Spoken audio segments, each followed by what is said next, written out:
into the Zoom room. We will get started momentarily.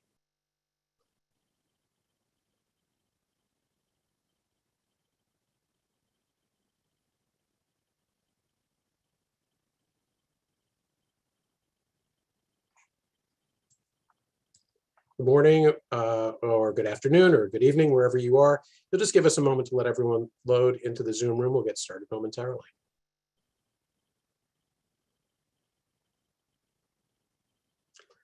Good morning, and welcome to today's event.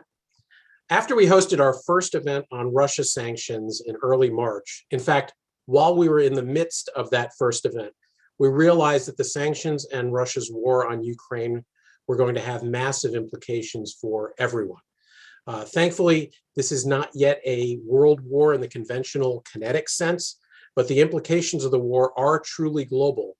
And nowhere is that being felt more than in the area of food security.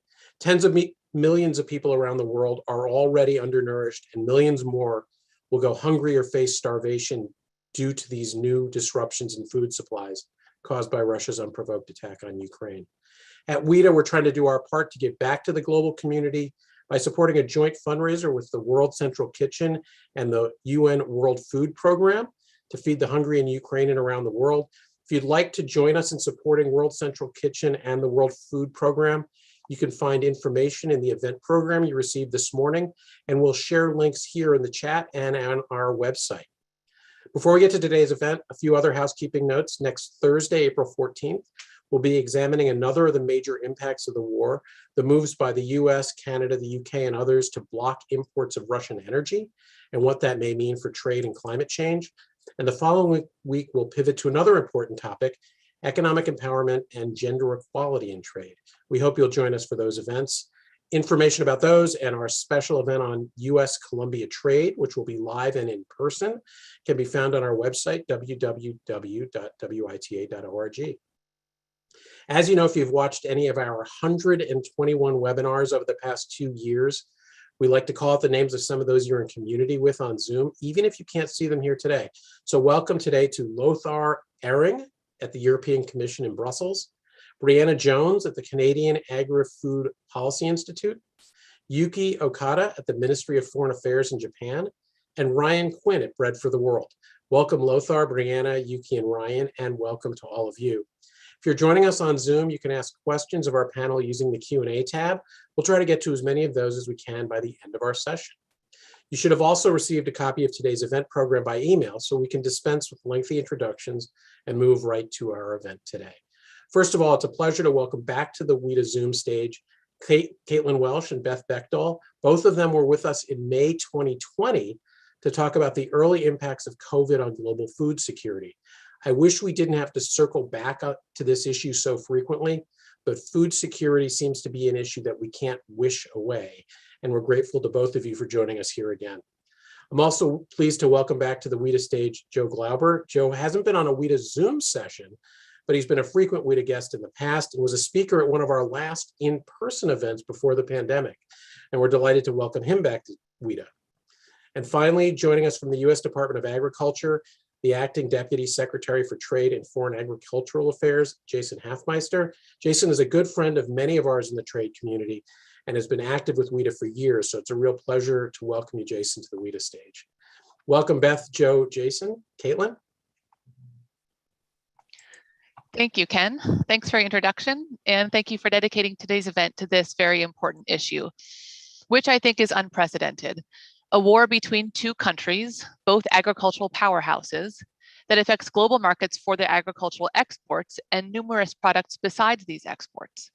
And these market disruptions threaten agricultural production and food security around the world. The focus of our event today will be the effects of Russia's war in Ukraine on global food security.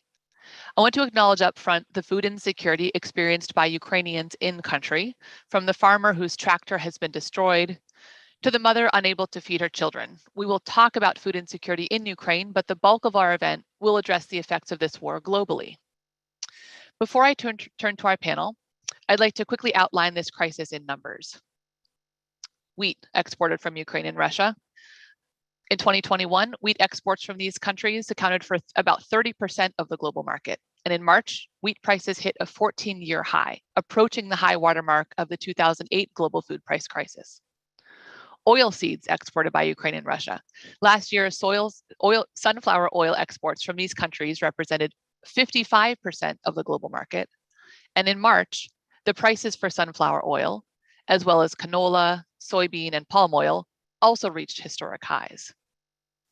Fertilizer exported by Russia and Belarus. In 2020, Russia and Belarus were and continue to be major exporters of multiple forms of fertilizer.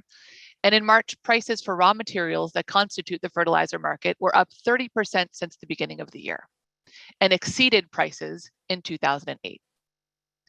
Effects are reverberating across agricultural markets and on food security around the world. For example, in India. India has boosted wheat exports, which may have reached a record last month as open market prices exceeded the government's minimum support price. In the UK, manufacturers substitute canola oil for sunflower oil as an ingredient in everyday food items, and the UK's Food Standards Agency scrambles to change labels to warn consumers of potential allergies. Brazil imports 85% of the fertilizer it uses, and almost 30% of its total comes from Russia and Belarus. Brazil is now looking to other sources, including to Canada, to make up its shortfall of potash as sanctions curtail exports from the Black Sea. Somalia imports over 90% of its wheat from Ukraine and Russia, and is facing the worst drought in 4 decades and the specter of famine. The UN Food and Agriculture Organization predicts that due to the effects of this war, over 13 million more people could experience undernutrition in the next 4 years. This is what we're seeing and experiencing now, 6 weeks into this war. Ken and WITA have assembled a fantastic panel to talk about all of these things and more. And I'm very pleased to turn first to Beth Bechdol, Deputy Director General of the UN Food and Agriculture Organization. Beth is joining us from Rome. Beth, thanks so much for being with us this morning and this afternoon. Thanks very much, Caitlin. I really appreciate the introduction and also the invitation from Ken and WITA to be here.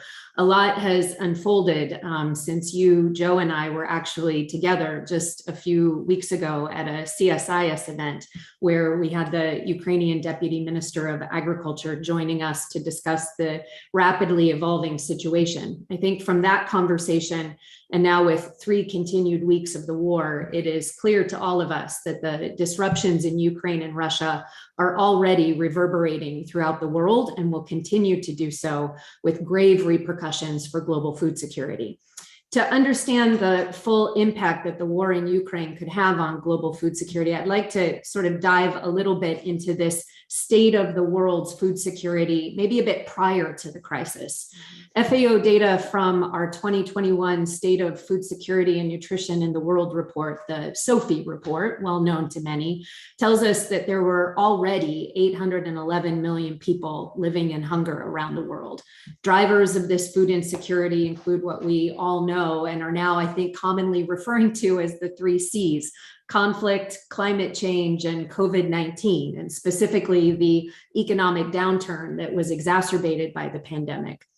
Countries with really high levels of food insecurity like Afghanistan, Somalia, Sudan, and Yemen all lack dietary diversity. They rely heavily on staple items like cereal grains such as wheat and maize, and also cooking oils. So it makes them much more vulnerable to these types of shocks. To paint a picture of the already dire situation in these countries, let me just share a few data points. More than half of Afghanistan's population is living in hunger. Years of conflict in Yemen have resulted in nearly half of that population being hungry. And indeed, before the Russian invasion of Ukraine, 1 out of every 4 Eastern Ukrainians was also considered food insecure. And while these countries already rely heavily on imports for their staple food items, you mentioned climate-related shocks have also undermined local production and placed them and other countries at greater risk. I could talk more about the dry corridor, about Somalia, Sudan, and many others. So if the conflict results in a prolonged reduction in Ukrainian and Russian exports, it will further exacerbate food and fertilizer price increases, putting at risk the food security of many countries around the world. And Caitlin, you rightly mentioned that I think our even conservative scenario analysis from FAO shows that in the short term, another 8 to 13 million people could truly move into undernourishment in the year or two ahead. Let me turn to some of what we see in Ukraine specifically related to some risks. I want to sort of talk just a little bit about how these risks are intertwined and how we could see a few of them play out. Unfortunately, I think they are becoming more and more a reality as the war continues. Given this particular audience, I'd like to focus on just a few specific risks we are following. First on trade, then logistics, and maybe just a bit on production. So as it relates to trade, you touched on some of, I think, the important data points. Based on our forecast for this ongoing 2021-22 season, that was, our forecasts were issued before the conflict. We saw Ukraine expected to export approximately 6 million tons of wheat between March and June of 2022, while Russia is expected to ship another 8 million tons during the same period. But port closures in Ukraine and anticipated sales difficulties in Russia mean that these exports likely will not be realized.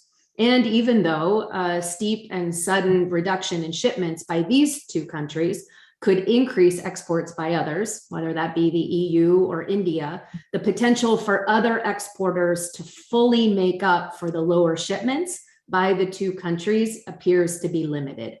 Wheat inventories are tight in Canada and the US. I know Joe will probably give us a nice around the table view of where a number of these supply and demand fundamentals really stand. But needless to say, it is going to be difficult to see how many of the other large producers are able to really come in and fill this much needed supply gap. And in a setting like this is when we are concerned that other countries could enforce measures, whether they be formal or informal, to slow or restrict exports in order to protect their domestic supplies, something I'll come back to here shortly. In the logistics area, the first that we have seen in terms of logistical disruptions on a very localized level relates to people, and the second relates to infrastructure. There are now an estimated 4.3 million Ukrainian refugees. These people translate into a much reduced agriculture workforce. These are farmers. They are entering the war themselves to fight. They are truck drivers. They are processing plant and elevator operators, and so much more. There is clear damage to grain elevators. Fortunately, it seems that a majority of the key grain silos and storage facilities are not currently under Russian control, but damage is clear. And the damage is there to machinery, to processing plants, to ports, and related supply chain infrastructure. From some surveys that we have been able to do in the country, almost 1/3 of farmers we have talked to have reported non-functioning supply chains, whether that be wholesale, food distribution centers, grocery stores, and input supply networks. And we all know that railways are key to moving these commodities, but there are shortages of rail cars and tracks are heavily damaged. Finally, let me turn to production risk. All of this is occurring at the very moment in time that farmers need to be preparing their fields. Early production prospects for the 2022-23 winter crops, I think, were actually quite good, but the escalation of the conflict now casts doubt over harvest and its yield prospects. Vegetable sowing should begin in mid-May, and the harvest of staple crops is coming too, with wheat in June, barley in July, maize in September or October. But without the labor and with a decrease in the necessary inputs to produce, we are already beginning to see the ripple effects or disruptions of the supply chain. The ultimate consequences of this reduction in supply will include increased food prices throughout the world, loss of critical income for Ukrainian producers, and a greater demand being placed on other major exporters. Topics I'm sure we're going to discuss further here in our time. Good. So what is FAO's role here? What are we doing? And let me wrap up with just a few points here. First, we have a staff of 81 in Ukraine. They are conducting on-the-ground assessments and surveys in coordination with the Ministry of Agrarian Policy and Food to understand better the real impacts of the conflict. Prior to the war, we were already in country providing seeds, fertilizers, livestock care, animal nutrition with some cash to rural families in the eastern part of the country and had been there since 2015. Now we are doing all we can to help these families with land preparation, planting and harvesting, and working closely with the ministry to identify emerging needs and priority actions. We also, as an organization, serve a key role in monitoring and analyzing not only the situation in Ukraine, but also the effects of the conflict on the rest of the world through a timely dissemination of market information. This group will know that FAO has a lead role in releasing the Global Food Price Index on a monthly basis. In February, again, I think everyone knows here, the index reached an all-time high. Even though it only measured or included 2 days of the conflict as it had begun on the 21st of February. Our next report, which will cover March, will be released tomorrow, and all indications in the marketplace, I assume, suggest continued very high levels. Most unfortunately, though, it will be the most food insecure people in the most food insecure countries that suffer the most. And I think given the already dire food insecurity situations in the countries we have talked about, the lack of social safety nets, these increased food prices will drive a significant number of people further into poverty and food insecurity. So it's crucial that we have discussions like this to really focus on how do we keep international trade open to meet domestic and global demand. Supply chains have to be kept fully operational. Export restrictions must be avoided and even condemned. We have so far seen that Indonesia has implemented an export ban on palm oil. Russia has banned wheat exports to Armenia, Belarus, Kazakhstan, and Kyrgyzstan, which may in turn impact trade policies in those countries. Other major wheat exporters, such as Romania, have fortunately stated that they have no plans to implement trade restrictions, and we strongly hope and are encouraging many other national governments to stay in that lane as well. Finally, market transparency and policy dialogues, exactly like this, have to be strengthened as they play really important roles to calm down highly volatile commodity markets, which are clearly challenged right now by a lot of uncertainty and a lot of disruption. So Caitlin, let me stop there, and I really look forward to hearing the comments from Joe and Jason and to the rest of our discussion. Thanks. Thanks so much, Beth. Thanks for giving us, painting a picture of where we were before this conflict started, giving us a baseline, talking about risks in terms of trade, logistics, production, and prices, and also some policy responses. So thanks for all the information you just provided, and we will return to you shortly when we come to questions from the audience. Joe Glauber, very pleased to turn to Joe for some next questions. Joe is Senior Research Fellow at IFPRI, the International Food Policy Research Institute, and is former Chief Economist at the U.S. Department of Agriculture. Joe is joining us from Washington, and pleasure to have you again, Joe. Thank you. Yeah, thank you. We'll start with a question about immediate impacts in Ukraine and on agriculture around the world. Can you, if it's possible to do that briefly, can you do that for us?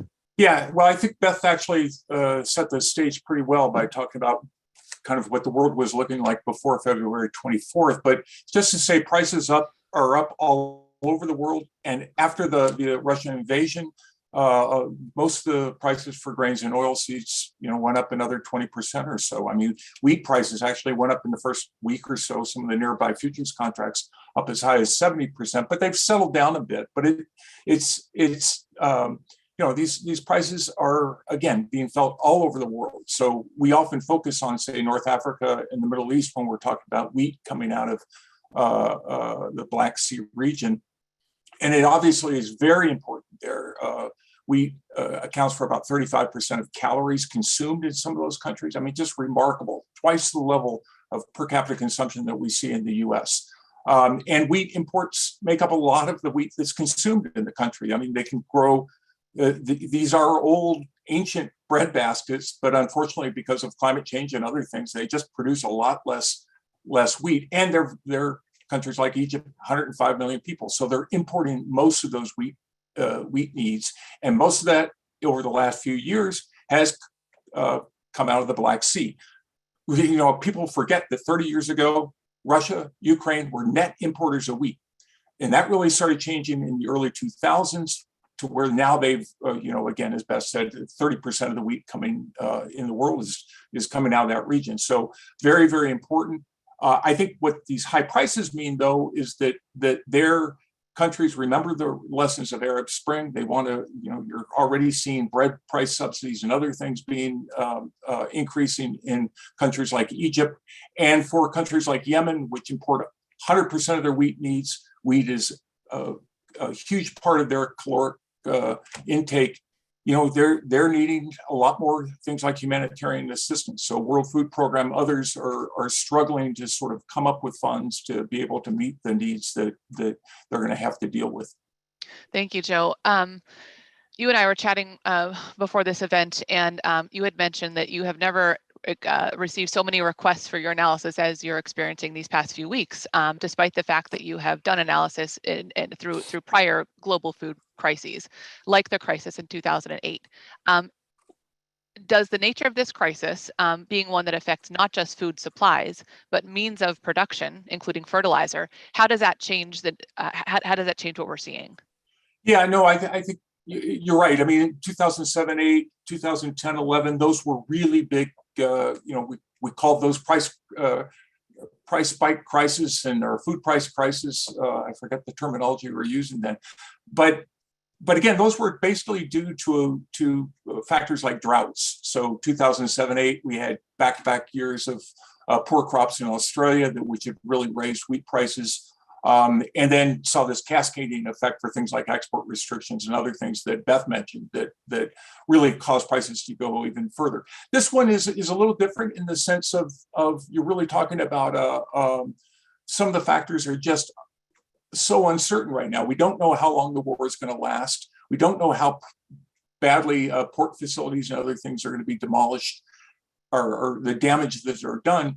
And so, you're talking about a very major producing country like Ukraine. In one sense, it's like a drought, right? I mean, you're really talking about those supplies right now not being available to the market. But the question is, does that extend through the crop that should be going into the ground? I think most people would think at this point that a lot less will be planted. How much of the wheat that was planted last fall will be harvested? All these things are big unknowns right now, and a little different than sort of crop monitoring where we can say, oh, the drought is going to have this sort of impact. So I think that's one thing. But as you mentioned, inputs are the other thing. And so what's unclear to me is you look across sub-Saharan Africa, for example, heavy dependence on fertilizer imports from Russia and Belarus. And so already, even prior to the invasion of Ukraine, there were already sanctions against Belarus to move that prevented them from moving fertilizer exports out through the Baltic Sea because of the downing of the Ryanair flight. And so these things are all hitting these markets, and I think trying to sort through them. Luckily, to date, we haven't seen as many export restrictions as we have in the past, and I think that's going to be one of the real key things to monitor. Thank you, Joe.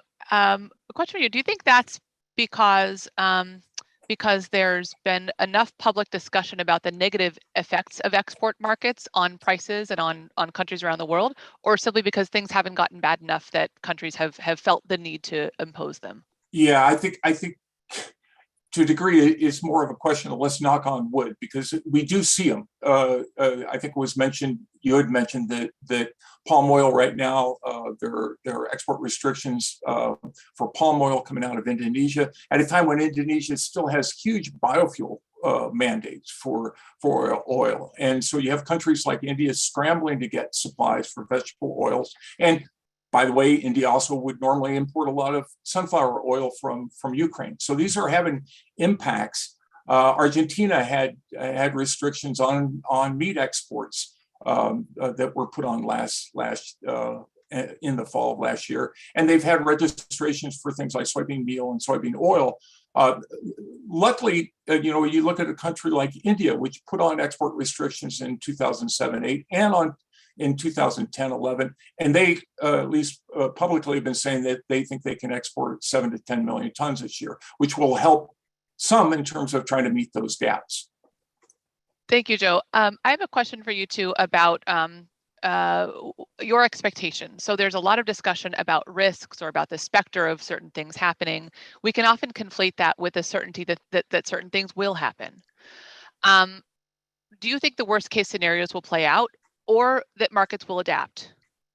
Yeah, that's a great question, because I get asked a lot, are we going to run out of wheat? And the answer is no. There's wheat in the world. We're going to draw down stocks. I think that's pretty clear. And it's going to take a while to catch up. Remember 60% of the wheat is fall planted wheat in the Northern Hemisphere. So that crop's in the ground. We hope we have good crops coming out of the US and EU in particular. Earlier this week, USDA put out its first crop progress for the winter wheat crop, and it's in its worst shape since 1996. So hopefully we will see some improvement, and we still a lot of time. 2 months can do wonders if there's timely rains in some of those areas. But it's just to say it's a tight market with tight stocks, so people are going to be looking to see where that wheat comes from. 20% of the exports typically are spring planted wheats. So some of that coming out of Canada, some of them coming out of the northern plains of the US. Planting intentions in the US 2 weeks ago showed that, or a week ago showed that the farmers weren't going to plant any more wheat than they had the previous year. Why? Well, fertilizer prices are high. That area has been pretty dry, and it's competing with record high prices for corn and soybeans. So this isn't going to happen overnight that we're going to see prices come down on wheat, even if the conflict were resolved tomorrow. What I do think is that we'll see some response in the Southern Hemisphere, which Australia, Argentina will be planning over the next few months. And I think looking forward to the fall when we start seeing US farmers and EU farmers being able to respond and plant more wheat. But it's just going to take time. And I think that's one reason if you look at futures markets and other things, certainly it seems consistent with what they're showing, that these prices are going to moderate, but it's going to take 18 months or so. Okay. Thank you, Joe. Last question before I turn to Jason. We have seen conflicts in recent memory affect agricultural production. In fact, conflicts always disrupt agricultural production. We've never seen a conflict affect production when the market has been as globalized as it is today. So what do you think that this conflict means for this globalized agriculture market? What does it mean for globalization? Yeah, no, I think that's a great question, because that's the other thing that I get questions like, should we be turning more to local markets, and should we, be thinking about countries overseas thinking about self-sufficiency policies? And frankly, I think this is the case where globalization actually is working. The system is remarkably resilient, and I think you saw this during COVID-19 as well, I might add. I mean, for all the problems of the supply chain, the fact is people were able to find food. The food system worked particularly well, I think. The lessons, I think, are how to be flexible. And I don't think that means like, oh, well, let's start diversifying let's move away from the Black Sea and find a lot of other suppliers elsewhere. The Black Sea is cheap. If you're sitting in Egypt, it's a cheap source of wheat compared to importing from other countries. So I think the real question is, what you're seeing now is that buyers are scrambling, trying to find other sources, and I think we'll be able to find them. The question is at what price, and I think that's where, at one level, some humanitarian assistance will be needed for the really poor countries like Yemen, and then on top of it, I think where it doesn't work is when countries intervene to think they're going to make matters better by putting in things like export restrictions, and I think that's really the thing that really needs to be guarded against here. Thank you so much, Joe. And we do see a lot of those questions. Is this cause for a move toward more food self-sufficiency? Thank you for providing the counter argument there. Happy to turn now to Jason Hafmeister, who's acting Deputy Undersecretary for Trade and Foreign Agricultural Affairs at the U.S. Department of Agriculture. Jason joins us from Washington, having arrived from travel to Mexico just last night. So Jason, thanks for making time to be with us today. Hey, how do you do? Thank you. Start with a question for you. What are the effects of this war on U.S. farmers? Yeah, thanks, Caitlin. To put it in some perspective, last year was a pretty good year for U.S. agriculture. We had a a good trade year, a record year in U.S. exports, thanks to some settling down of our trade policy. We had generally high prices for a lot of our row crop commodities. A year ago, people were giddy with beans in the teens, soybeans at $13, $14 a barrel. Corn was up, a bushel of corn was up to $5 a bushel. So we come into this situation of relatively strong prices because of some hiccups in production and the supply chain. And so U.S. agriculture is in a relatively decent spot. The prices have increased with the uncertainty coming out of the Russia invasion. So that's, depending on how you contract, that's an additional boost for some producers. But what we're really seeing is the increase in input costs are really starting to bite, probably overshadowing any increase in farm prices. So particularly when you get to things like fertilizer, that's really taken a bite out of the farmer's pocket. And then just the costs associated with disruptions in the supply chain have really been a real problem for our farmers. And the war has exacerbated all of that. So on the one hand, strong prices, if you can get something sold. On the other hand, increased costs. And, we're focused a lot on the fertilizer question right now. The United States is a big producer of nitrogen and of potassium, of phosphate, So a lot of that we produce for ourselves. We are importers, though, of potassium, of potash. Most of our imports come from Canada, so that's right next door. So I think in the short term, many farmers have already contracted for this year's crop. And so, of course, some haven't, and now they're facing a price challenge. As long as the market stays open to the Canadian potash, we should be well supplied. Next year, of course, who knows what will happen then, but we're in a much better situation than, say, a Brazilian or Mexican or European producers who not only have more imports, but they fertilize more than we do. So that's where we're at. Okay, thanks, Jason. One question that I see a lot is, well, can't the U.S. make up the shortfall in wheat production? Can we just grow more wheat here?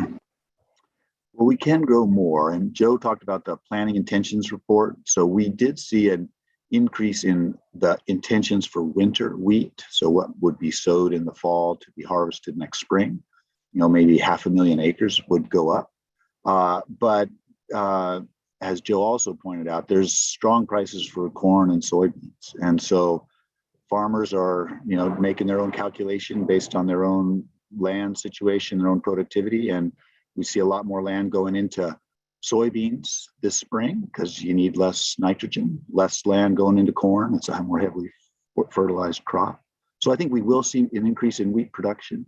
But the core point, I think that both Beth and Joe made, was that we do have food out there. It's really, how do we keep the system operating, the supply chains working, the trade restrictions out of the way, so we can go from surplus production to deficit areas. Thanks, Jason. How's the U.S. government, how's the USDA responding domestically? Yeah, so I think, again, the context here is important. So the Biden administration came in and there was a strong interest in domestic actions, build back better, more resilient supply chains. And so even before the war, there was a bunch of investments that, one, talked about increasing domestic feeding programs. So that's hopefully helped blunt some of the increased prices that we have here for people who depend on food assistance. Two, there's been a lot of work on trying to iron out supply chain difficulties, maybe investments in the ports, in other parts of the infrastructure to try and improve our supply chain efficiencies.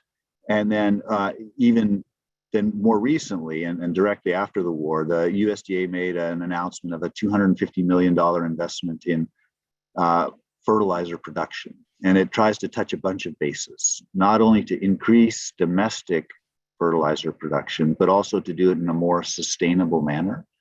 So, the hope here, one, is that prices encourage farmers to be more efficient in how they use their fertilizers, which will be good for their bottom line and good for the environment. But we're also investing in trying to help make our fertilizer supply more resilient by improving those efficiencies. So those are some of the things we're doing.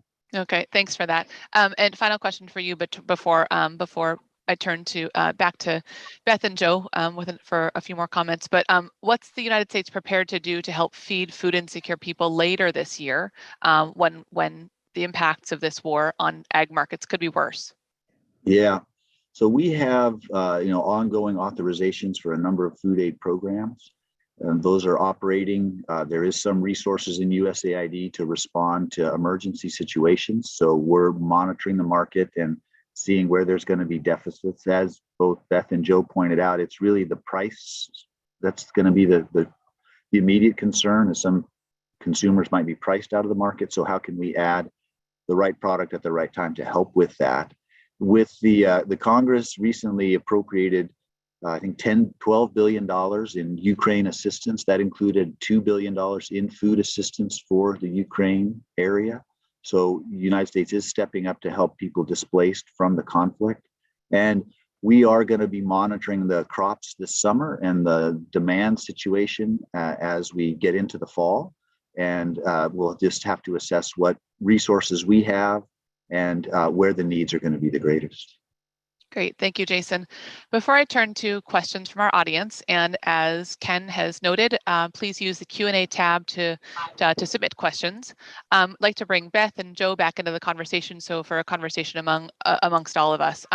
First question I want to ask is back to looking at Ukraine. So the sense that I'm getting from this conversation is that markets can adapt, and we can fill the need and fill the gap in supply that's caused by this war by decreased exports from Ukraine. At the same time, agriculture is a major source of Ukraine's GDP. And if we completely replace potential exports from Ukraine with exports from other parts of the world, that's removing a very important source of income for that country. So what can be done to increase inflows of money to Ukraine for their ag products? Can Ukraine continue to export right now? Can they? And I know that the answer is going to involve a lot of speculation. So perhaps instead of giving an answer, we can just outline the factors at play that would influence Ukraine's ability to export. Joe?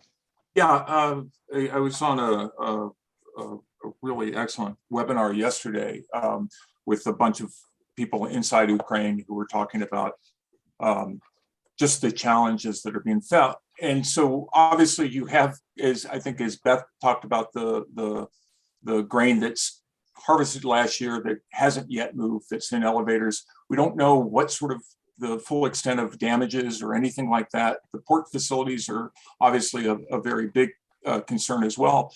What I was talking to these guys about was actually moving grain out through Poland or moving grain out through Romania.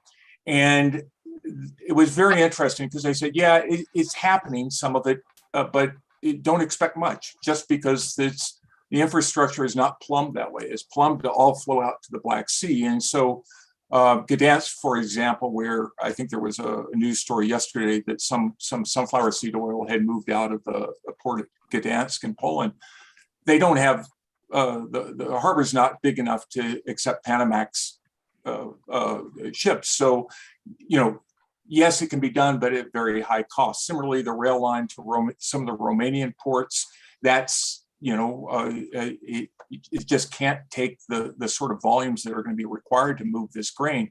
And my concern is not only about wheat not being able to be harvested, but if it is harvested, where are you going to store it ultimately? Because, the system's set up much like it is in the US, that you're not really intending to hold grain for years, right? You're really going to try to get those silos emptied before the new crop comes in. And so that's going to be a challenge. And I think that, of course, the far bigger challenges are going to be actually, is there enough fertilizer to fertilize the wheat right now? Is there enough fertilizer and fuel to be putting in a crop? And then, a lot of this area is actually in areas that are occupied by military forces now, or just dangerous to be out in. And so a lot of big uncertainties there. It is important part, I think it's about 10% of the Ukraine's GDP, agriculture that is, but I don't think that that's something, I think, hopefully ultimately this grain will flow to the world. But I think you could be looking at some pretty big losses this year, just in terms of how much, hopefully you won't, again, it's all in question in terms of how much would be harvested or planted. So Thank you. And I sense that what you were talking about are crops that are in the ground right now for harvest this summer, and not yet about crops that would be planted this fall for harvest in 2023. Yeah, is that right? Although all that it would apply to those as well. Okay. But you're right. The immediate problem is going to be on the crops that are harvested. Yeah, okay.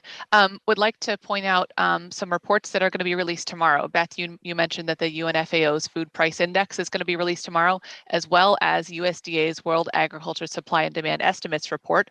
Two big reports hitting tomorrow. What can our panelists say about this? Yeah, Jason, you might want to give what's going to be in the report. Not much. let me get on. I want to make a few trades. So Joe, since you're the one who was neither in the UN nor in U.S. government, what can you say about these reports? Yeah, so what I can say is they're just going to talk about the current crop year, right? So remember that all, I think that's probably true, Beth, is well for FAO, if I'm not mistaken, that it's mainly talking about the 21-22 crop year. So for wheat, that's what's going to get marketed over here until the end of May. And so they already, in terms of the WASDE report, they already took that down a few million tons off of the Ukraine exports for 21-22, and also for Russia, which I think a lot of people don't quite think about, but the war actually is affecting Russia, both in terms of the military operations in Black Sea for the early weeks of March, but then also the fact that they have these export restrictions. In terms of export taxes and other sorts of things. So I expect that that's what they'll be doing, is assessing, did they make enough adjustments in the last report, or will they have to take even more off? But remember, the irony is that shows up in stocks. So it looks globally like you have a lot more stocks, but in fact, those stocks are, again, as we've talked about many times today, encumbered within Ukraine and not likely to move. Okay, thank you, Joe. Beth. Yeah, let me come in on the first question that you posed to Joe about incomes and support for Ukrainians, because I think this is, from where we sit at FAO, a really important aspect of what our role and our mandate is in terms of supporting humanitarian assistance, which is really separate, differentiated from what the World Food Program comes in and delivers as emergency food assistance to those in crisis. We have a really important supporting role to come in and support what we call livelihoods, which in many ways is income. It's making sure that in what we're able to deliver, and it sometimes seems, albeit a bit modest, but it's vegetable kits, it's potato seeds, it's wheat seed, it's barley, it's buckwheat seed, it's veterinary services, it's animal nutrition supplements. And that oftentimes can be in the form of what are typical humanitarian style cash transfers, but often it's the inputs themselves, it's the tools themselves, it's the technical assistance and training and support that goes along to these very vulnerable farm-related rural household livelihood affected families, that I think is another important aspect of, while we're focused, I think, very importantly on making sure that the market dynamics come back and are resilient and bounce back in the way that Joe has described. We also need to remind ourselves that in the context of humanitarian and emergency support, there is this window and this avenue to be able to, I think, really help support the incomes and the livelihoods of these Ukrainian families. Thank you, Beth. There is an appeal by the UNFAO for about $50 million. I noticed, I think as of yesterday, it was only about 10% funded. So there is a shortfall to be made up there. Yeah, these appeals are, part of it is, candidly, it's donor fatigue. We have appeal after appeal. We've got an Afghanistan, a Yemen appeal. The UN system as a whole has a very significant appeal for Ukraine. And so for us, we're all trying to, sort of find this space inside the development assistance funding that comes from many national governments, all around the world. And this is also, I think, an important opportunity to, back to my opening comments, remind ourselves that while all eyes and attention are very clearly on this particular crisis, we have a lot of very challenging circumstances in many of the other countries we talked about here. I eventually want to return to country level impacts, but before that, I want to zoom back out to a UN perspective. So Beth, I know there's a resolution by UNGA, the UN General Assembly, having to do with the food impacts of this crisis. So there's also a UN Global Crisis Response Group. What can you tell us about those? Yeah, just quickly on that topic. I mean, I would just start by saying, you know, the value of the UN system in this space was really clearly called into, I think, focus by President Zelensky's very direct address to the UN Security Council on Tuesday. The comments he made, the imagery that he provided really are truly a call to action to the entire, not only UN system and UN family of agencies, but to, I think, the entire global community. And so at the UN level, there have been already 2 adopted General Assembly resolutions with basically a focus on rejecting Russia's invasion of Ukraine. The second one focused on demanding aid access and civilian protection in the country. But Caitlin, the one you mentioned is another anticipated upcoming proposed General Assembly resolution. And it's being driven by actually those countries who are most wheat dependent. So it's Lebanon, Egypt, Pakistan. And this one, while we haven't seen the language just yet, is actually intended to be focused specifically on food security issues. The other development you mentioned is that the Secretary General has announced the establishment of a global crisis response group. It has 3 pillars in it: food, energy, and finance. And a lot of this is coming from trying to draw on the lessons from other crises, whether that be the COVID-19, the Ebola outbreak in West Africa, and even the 2007-2008 global food price crisis. So FAO is one of many in the UN system who are a part of this response group. Our Director General is a part of the leadership steering committee, and we have a leading role in the food pillar as well. But really, it's to ensure that there's coordination, that actually that we as the UN family of agencies and programs step up and provide action, that we provide really quality data and analysis, and that we try our best to bring, I think, the right kinds of partnerships, whether those be the member states, those in the UN system, regional organizations, private sector, civil society. How do we bring all of the players to, I think, address some of these bigger challenges, both in the immediate term, but I think most importantly in the medium to longer term, based on what we've talked about here. Yeah, thank you. Obviously, one of the most important roles of the UN Food and Agriculture Organization is ensuring coordination, as we saw in response to the last crisis. So thank you. Thanks for the outline, Beth. So from a global perspective, I want to turn back to national level impacts. Question that I see a lot is what price increases are US consumers going to face? Whether Jason or Joe can answer this, turn it to either of you. Sure. You know, so already, again, this is all prior to the Russian invasion. With the food at home prices, I think we're about 8.6% in February, which is highest level since early 1980 or 81 rather. You know, I think if you'd asked me or asked others what the prospects for food inflation were going to be, is that food inflation, we were expecting that to drop over the course of this year. And by the end of the year, be more close to sort of the historical levels.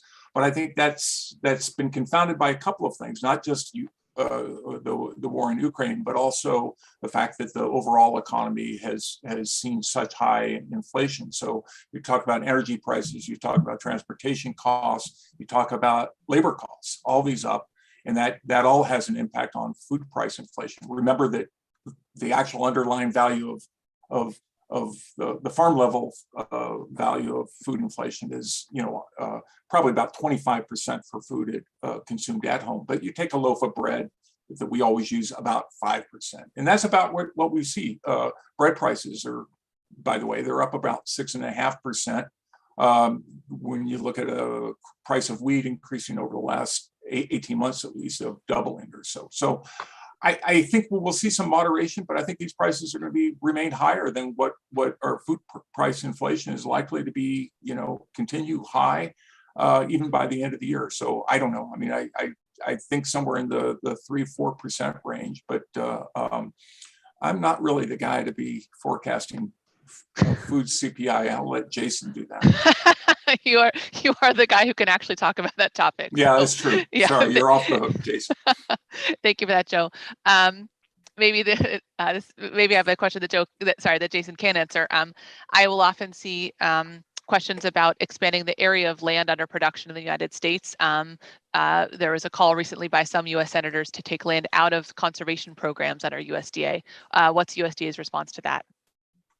Yeah, thanks, Caitlin. I think the big answer has already been articulated by Beth and Joe, which is, let's let the market work. That works, generally in terms of the global economy and getting the most efficient producers to feed the most needy people, but it also works in terms of our program. So two indicators are that we are having reactions. One is the planting intentions, where there's been increase in winter wheat, increase in soybeans.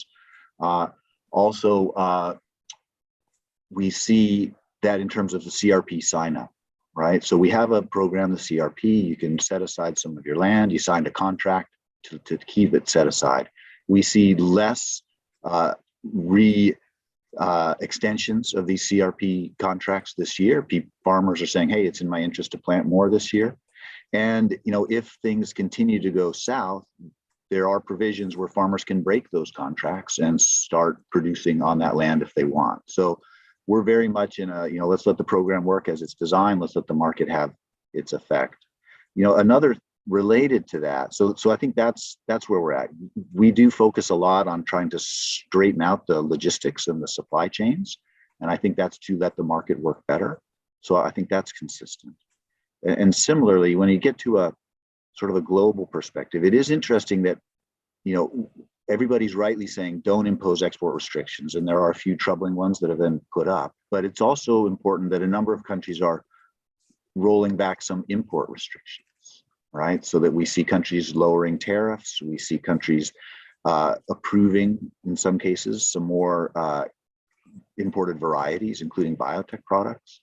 And so I think that's an important part about this as well, is can we use this moment to help get rid of some of the distortions that affect the barriers that customers face from getting access to food. And we even see that in the long term in terms of how we're so focused on innovation to provide sustainable productivity growth.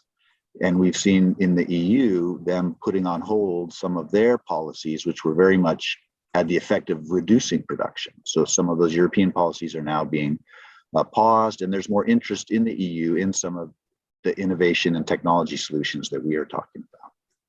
Thanks, Jason. Question on a topic that's often controversial. A significant proportion of the grains produced in the U.S. go to biofuels. Is this present crisis not an argument to reduce the amount of grains going to biofuels and use them for other purposes? Joe? Yeah, I was going to let Jason take that one too, but no, I would say, yeah, this is a time to suspend mandates. That's not a very popular thing to say in some circles. I might add that suspending mandates for ethanol probably would have very minimal impact, just because what is blended into the fuel supply is essentially people like ethanol, and blenders like ethanol because it's a low octane or a high octane fuel enhancer, or it's a low cost octane source. So that's, I don't think we'd see much change actually in ethanol. Biodiesel is a very different story. 42% of vegetable oil right now, of soybean oil, 42% goes to biodiesel production. And this goes to biodiesel production because of these mandates. So you have very high compliance costs in terms of RIN prices. You also have $1 a gallon tax credit.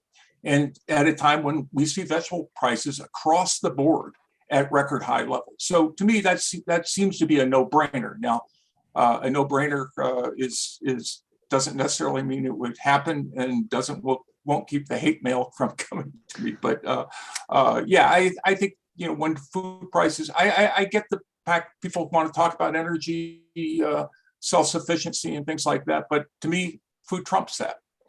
Okay, thank you, Joe. I will turn for final comments from Beth and then Joe and then Jason. But first, I have a question from U.S. Ambassador Bill Hite has asked a question about our mechanisms to respond to food insecurity in low and middle income countries that are most vulnerable to food price shocks.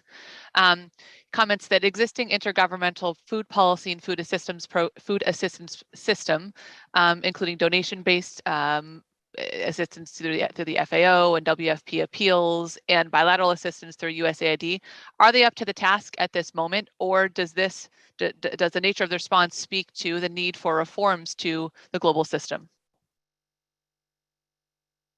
So I'll start on that one and then maybe let others share their views, but I really appreciate the question and the comments. I think, you know, maybe two things that do need some reevaluation. I do think that this way of supporting emergency crisis scenarios and hotspots does need reevaluation, I think, by all of us. It needs reevaluation by donors, by members, by those of us in UN agencies, you know, as we really do think back to where we started this sort of around the world, one crisis at a time, one conflict, whether it be man-made or some other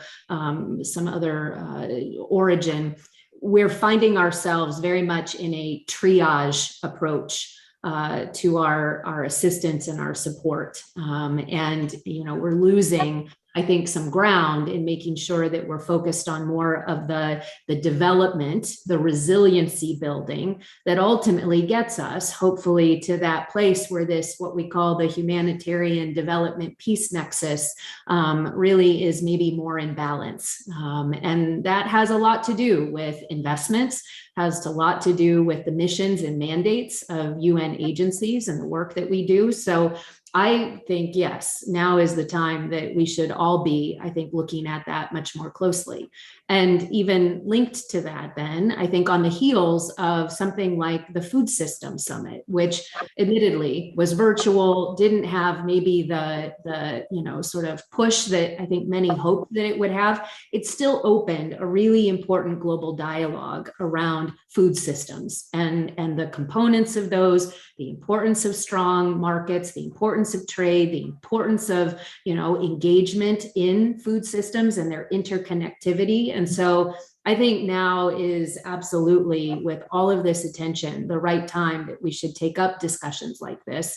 And I think having conversations, Caitlin, that you, Ken, and the team have pulled together that bring these different perspectives and voices is a start to that. Thank you so much, Beth. So I'll turn to for final comments on anything that maybe we did discuss or didn't have time to discuss. I'll go Joe, Jason, and then Beth, and turn it back over to Ken. Okay, thanks first of all for the invitation. This was a great discussion. I'll just follow up on the last question because I think that is really important. I think humanitarian aid needs are going to go up, and I think that we need to provide support. Countries that have more resources need to step up and provide assistance in the form of humanitarian aid. And I would say as well that this is something that where outfits like the World Food Program do this very well. They buy locally, they buy where supplies are cheapest. They can get those efficiently to those areas that need it the most. I mean, plenty of room for improvement there, I know.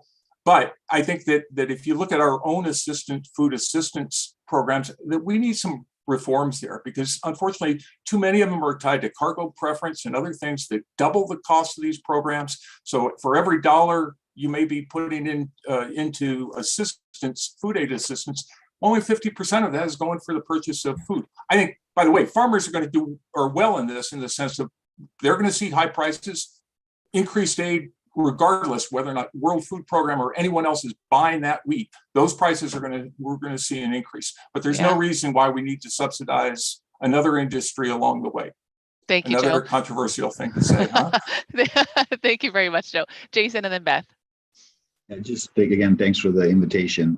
I do think one of the lessons in the post World War II era and the time of globalization and international institutions is that we have been able to provide enough food for a rapidly growing population and a richer population where there's consumption has gone up. And because we've had this interconnection, farmers in surplus areas have been able to feed consumers in deficit areas. And so one of the lessons I'd hope that comes out of this is how do we get rid of as many of the barriers between the buyers and the consumers as possible. And so that will help address the costs that we see that are so troubling and ensure that the quantities get there. So questions like, why is there ways to decouple food from sanctions? Is there ways to decouple food from trade wars?